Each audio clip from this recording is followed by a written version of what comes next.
Since last year's video of the top 8 Vocaloids of 2016 was such a good hit, check it if you haven't already, I've decided to keep this going. Every year this will happen, and I love doing it, so let's get to the top 10 Vocaloids of 2017 started. Yes, there are 10 this time. Well, kinda. I added an append set as one Vocaloid because it was an upgraded version of the original V4 version. If you already know all the Vocaloids released in 2017, stay until after number 5 for the Coming Soon segment for future Vocaloids hopefully coming out next year. So let's unleash the 10! Okay, that was a cringeworthy statement, and I think one I heard before actually somewhere. Getting on with it. Blah blah. Number 10, Uni. Released February 14th, 2017. The sample that is playing is Uni by ST Media.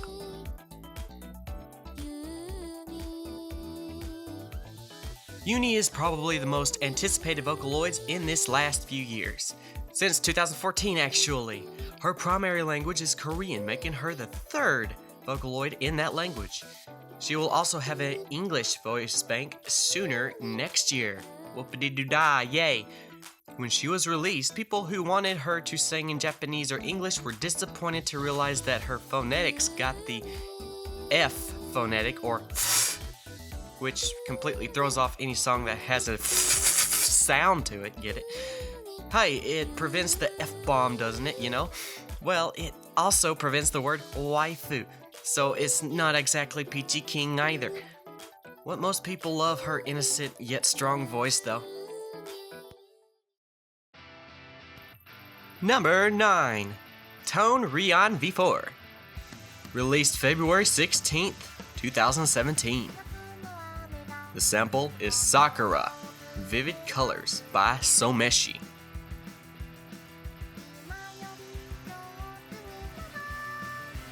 Tone Rion is an upgrade from the original and also got a new design. Alongside our next Vocaloid with the same producer and same release. I'll mention everything over there.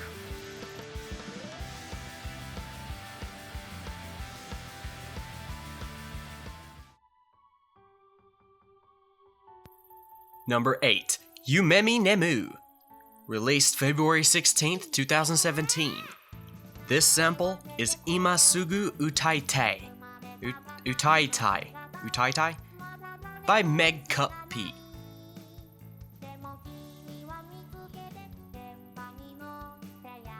What makes Yumemi Nemooo different from Rion is that Rion is made by using the provider's high octave voice. Nemooo is recorded in her normal speaking tone, so it's more faithful to the original voice actors. Or actor. It's only one person. Along with that, Nemooo is essentially a far more powerful version of Rion, with a larger vocal range, more power, more maturity, and more realistic voice. It's ambiguous to think that Rion is the one the studios will keep adding on to. Honestly, I like a Nemooo more than Rion, but I realize that they are both essentially sisters, or clones. So yeah. You can also do XSY to the two voices together to make too many append vocals to every mention here. Yeah, oh man. The amounts of Vocaloids are intensifying day by day.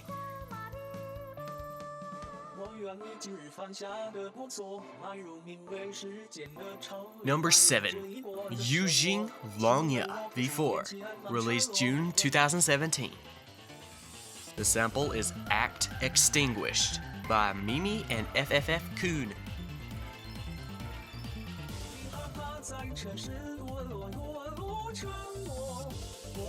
As Eugene Ling's older brother, Longya's surname, Eugene, was the music leader of the Zhao dynasty over 2,600 years ago and means dragon tooth. So, being the Vocaloid with the oldest inspiration on the planet, unless there's a dinosaur Vocaloid, Yamaha, I will accept my royalty checks by PayPal. Okay, well, anyway, Longya also appears to be a drum destroyer. I wonder if Yamaha will ever release a Vocaloid playing musical instruments. Well, that won't really happen. That's just stupid. Just as a note, Eugene Longya is one of the first and long-running Chinese Vocaloids. More on that later.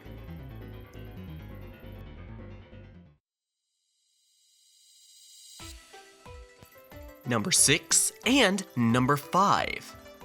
Uzuki and Matcha, released July 12th, 2017. The sample playing is Uzuki and Matcha, Which Ice Do You Like? By Lunaria.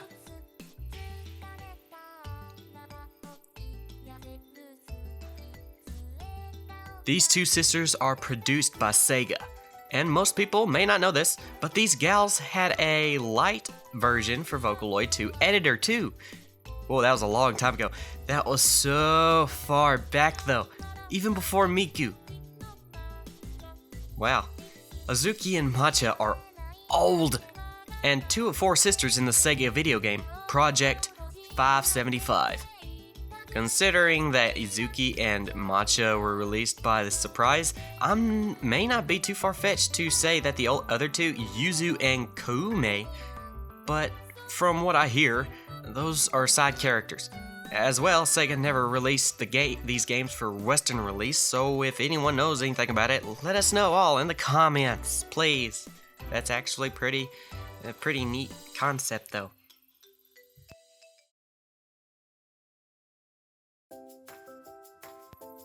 Oh, so you stuck around for some more Vocaloids. Coming in later sometime. Not in 2017. Anyway, the first one is the most important. Xing. She is one I've anticipated for a while. Xing is from the mobile game Zion, which also features Luo Tiani. The awesome reason I love Xing is because not only will she be in Chinese and Japanese, but also in English. She will be the very first trilingual Vocaloid to be released all at once. In either event, whoever voice plays Xing is a very well-versed person. I know I can't speak 3 languages, and the rest of the Vocaloids take time to. The next one is Yu Qing. I hope I'm pronouncing these right. A male Chinese Vocaloid set with an unreleased date. No more info on him. Zhu Mokei, a male Chinese Vocaloid set with an undecided release date. No more info on him. Mo Jingxin, a female Chinese Vocaloid that may be the next Luo or Ling. Again, no info. Although, I do think she's pretty adorable. To an extent. Purple hair, yellow suit, and those lilies all over. I don't know, what do you think? And finally, Ia English. She wasn't released last year like we all would have hoped, but her release date is still under discussion. I personally can't wait because she'll be the next Vocaloid I'm going to buy for my music. You know, if they don't make a V-Flower English version between here and there. Okay, so you stuck around to know what those are coming soon. I haven't heard anything more, so if you know of anything more, go ahead and place in the comments while we get back to number 4 and onward.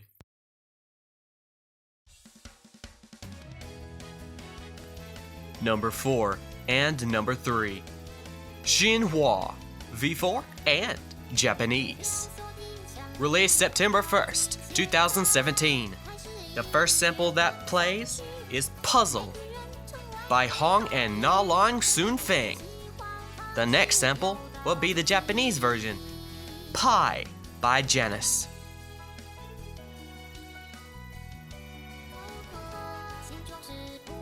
Xinhua is probably the most versatile Vocaloid in the list. Well, that's what the Yamaha's official site says anyway. The thing that Xin is that she has such a cutesy voice, but has such a high octave of E4 and a low octave of G sharp 2. And I'm not even sure if I can go that low. Well, I'm a 16-year-old girl. Okay, that doesn't really sound right, but my voice isn't cute. It's sensual. Okay, enough here. Jin has been around for a while with her V3 version, but she's not that well known in the English community. Maybe because she doesn't have an English voice bank, but hey, it's perfectly fine.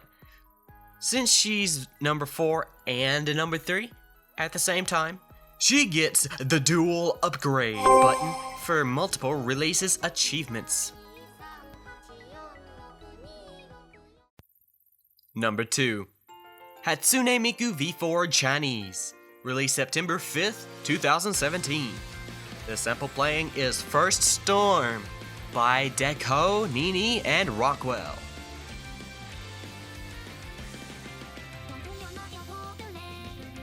Miku's everywhere. The thing is that with this version, it all has the same values as the V4X English version and Japanese version at the same time, making it really easy to switch between each one, except now she's called V4C for Chinese. The X in V4X means cross-synthesis from English and Japanese, and the same happened with Luca V4X. That's why they were so expensive on my wallet. And I don't even use the Japanese voice bank. And they came together. Okay, I'm a little pissed that I spent around $200 extra on the 2 goddesses of Vocaloid, but I have to know, Yamaha, when are we going to see a Luca Chinese? I mean, I'm not Chinese, but it would be nice to see you do something epic with Luca, provided that the voice provider actually knows Chinese, but she can learn. We all can learn a new language. And let's make it our New Year's resolution to learn a new language. Gives you a reason to listen to a lot more Vocaloid, doesn't it? Miku is special because the release was 5 days after her 10th birthday, so she gets the 5 days late button. Don't panic if you're 5 days late. Don't panic. Don't panic, okay? Don't panic.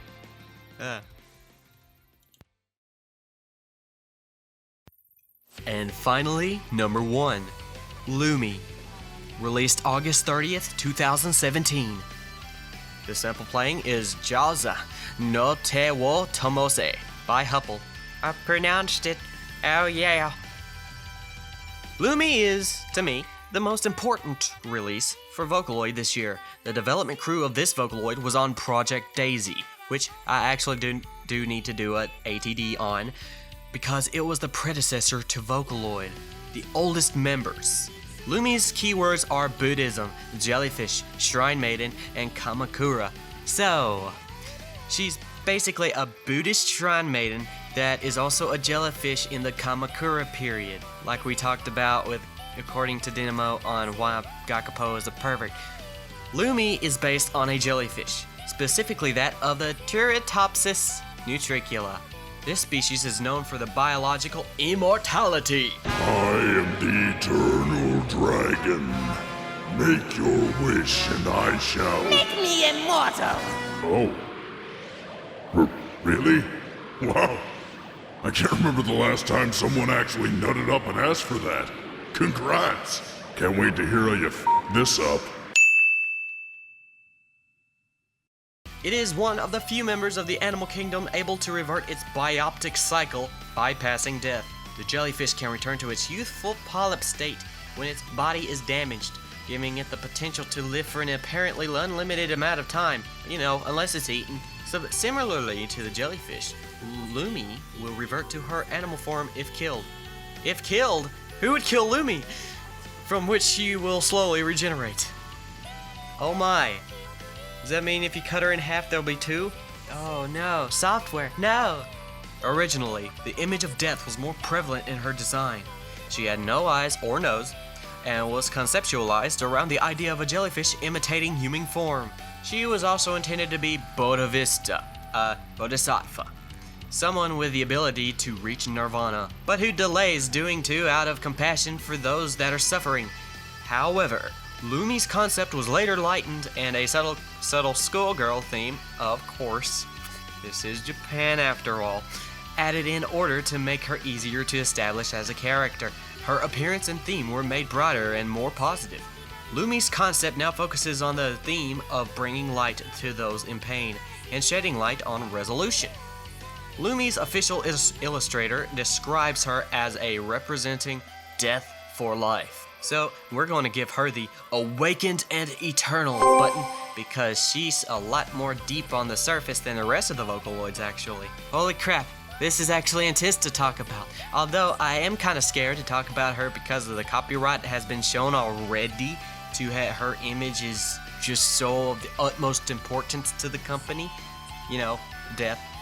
Even going as far as before you can even release a song with her, you have to get approval from Akatsuki Virtual Arts in order to prevent copyright claims. So that's why all the information is provided by Vocaloid Wikia. So yeah, I don't want to be assaulted for saying her name because it's insane the amount of strict reclaim of everything that I've seen so far.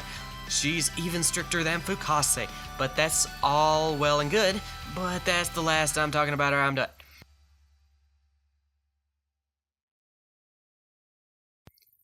So how did you like the list? Well, I couldn't actually have anything else on here because only 10 Vocaloids were released this year. So, this will happen next year too. I can honestly say that while most of these Vocaloids released this year have been more intuitive compared to last year, being that last year was more about really popular Vocaloids even before they were released.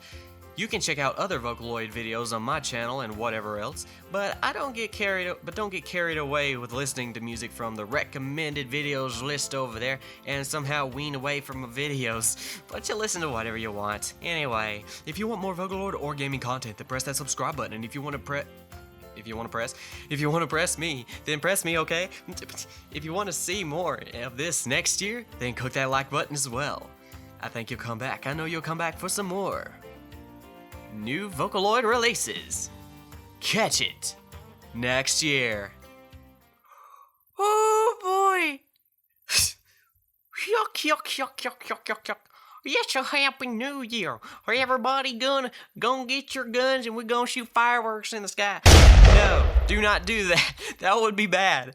Very, very bad. Do not shoot at fireworks. I don't even know how that would probably add to the destructive nature of fireworks. Don't do that, please.